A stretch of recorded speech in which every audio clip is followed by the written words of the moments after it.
Look, you might be out and you are completely, well, I wouldn't say being rude, just not acting according to etiquette standards. Ugh, etiquette's so boring. And you might not even know it. There was a list created by BuzzFeed. 61 different online etiquette rules. 61? 61.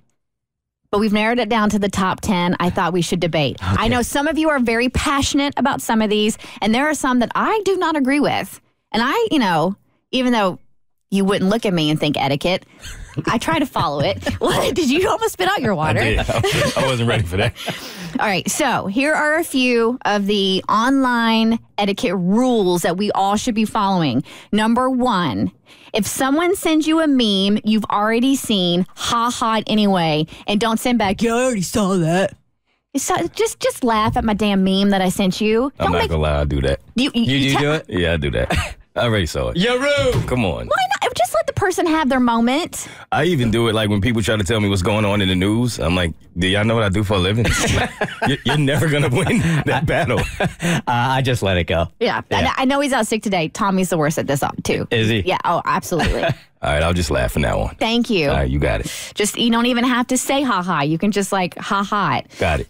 When you put someone on speakerphone, give them a heads up if they are on speakerphone and if somebody else is with you. Absolutely. Yeah, I feel like that's a standard. pretty standard. Yeah. Right? Yeah. Mm-hmm. No more than 2 food photos at the table. If you're someone who posts photos of meals, the limit is 1 photo. And 1 more if the first one was blurry. All right, let me ask you guys a question on this one. And maybe this is a question coming from a guy that's just never really enjoyed food. For me, it's fuel to get me from A to B. Why? Why do people take pictures of their food? I don't get it either. I don't do it. So, Cassie, you're going to have to explain because I know I've seen you do it. Unless it's followed by like a recipe for what you are taking a picture of. I never understood why. Well, I like food photography. It's like one of the areas that I do. It's just something about like capturing it. It's a piece of art. Like good food is art and the way it's plated. And sometimes you want to go back and remember the meal. So you're looking through photos and you're like, oh my God, that was the best sushi on the planet. And then that gets you to remembering the rest of the day with your significant other or whatever. I say take as many dang photos as you want. You paid for that food. Document it. You're not if you're stopping somebody else from eating, different story. But if it's your own food, go for it. Everyone else can dig in. Katie has an entire Instagram page dedicated to taking pictures of food. Why? I have no idea. You have to ask her. Because I love food more than I love women. So just see that. a perfect picture of a great meal that I had. And it's a memory for me of when I look back at it, that meal right there was bomb. Okay. And then I want to share it with everyone else. So for you, it's no different than for me as a vacation picture. Yeah. Like it's flooding back, and that's my currency, and food is yours. Okay. Exactly. All right. Just know if you go to eat with her, by the time you actually eat, the food will be cold. she got to do a whole photo shoot first. Yeah, I am bad about that. You would never go to a beach with someone and say, okay, you can only take 2 vacation pictures. Yeah. No more. No, because it's not ruining your experience. Let them do their thing. If you stand up on the chair and trying to get like an over-the-top view and you got different lighting out, we're going to have a conversation. Why? It's not stopping you from eating your food. You know what you were getting into when you went out to eat with this person. If that person does that, you know in advance. Did not realize we were going to be this passionate about that one. So I don't think Cassie doesn't agree with that one, I'm guessing. No. Okay.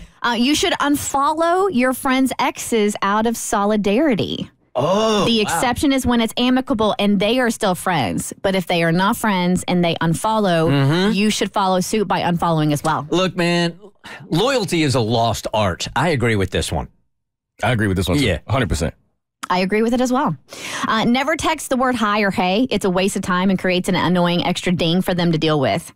In general, you should combine more of your short texts into one longer text, which I typically agree with, unless you're in the heat of the moment and something is actively happening and the thoughts are coming so rapid that you have to ping, ping, ping, ping, ping, ping. Because I did that the other day, but it was for just reason. So why would you just text hi or hey if it... To make sure they're going to respond back. To get their attention. Oh, okay, yeah. And the one that I hate worse than that is call me. Yeah, I hate that too. I'm on my... Yeah. What? What do you mean call? No, just you got call your me. phone in your hand and you're texting me to call me? Call me. Exactly.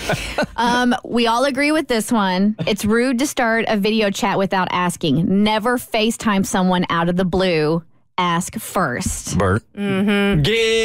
Guilty.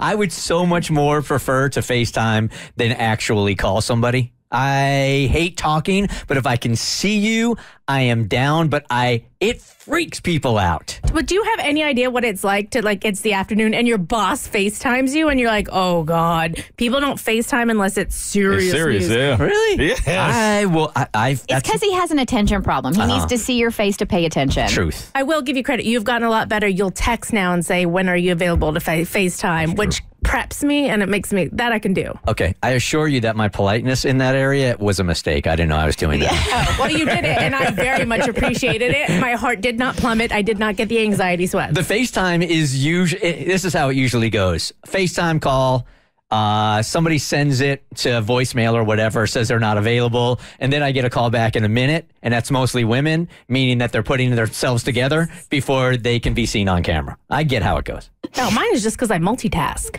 Like, I'm on the phone doing other stuff, and now I have to stop and pay attention. And the one that I totally 100% do not agree with, because I speak through GIF. People over 30 shouldn't use GIFs. You can kiss my butt. Yeah. Yeah. Do not take my GIFs away. Ageism. 100% Yeah, I'm using my ageism. gifts. All right, so if you want the full list, we'll post it up online, BertShow.com. The Bert Show. Like what you just watched, you can get more of The Bert Show on your favorite podcast platform. Wherever you listen to your podcast, you can find us. I don't know what any of these buttons do, by the way.